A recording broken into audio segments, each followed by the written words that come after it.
Ուրեմն BMW ենք վերցրել, դե ավտո վերցնելուց յուղն ենք փոխում, բնականաբար Castrol Edge ամենալավ յուղն է, որ խորհուրդ են տվել։ Պաշտոնական ներկայացուցիչի մոտից ենք վերցնում, այսինքն բացել կա չի, յուղերը լինում է բացել կանել։ Եթե յուղ պետք լինի, այցելեք Գարաժ 88, գտնվում է ուրեմն Ինստավոշի հարևանությամբ, դա էլ գտնվում է Flash բենզակալոնկայի մոտ, Դավթաշեն, էսա տեսեք Armenia TV, դիմացի մայթը։ Հենց որ էսա լստենք ցույց տամ։ Գարաժ 88։ Так, ուրեմն մի քանի բան ոնց հասկանաք յուղը օրիգինալ է թե չէ, նախ բացում ենք, ստեղ գրած է երկիրը թե որտեղ է արտադրվելու, ինքը երկշերտ է լինում, հետո որ AS-ի բացում եք, ստեղ տեսեք open է գրած, մի խոսքով Գարաժ 88-ից կարաք առնեք նորմալ յուղեր, նորմալ որակի։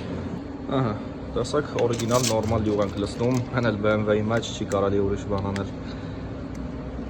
Всё, յուղը արեցինք, развалը բռնեցինք, ուրեմն լազերային, 8 լազերով արվում, մի քիչ դանդաղ է, բայց զատո չոտկի է։ Ходовик հետ կապած հարցերով էլ կարաք մոտենաք, մի խոսքով իրոք շատ լավ տեղ, Գարաժ 88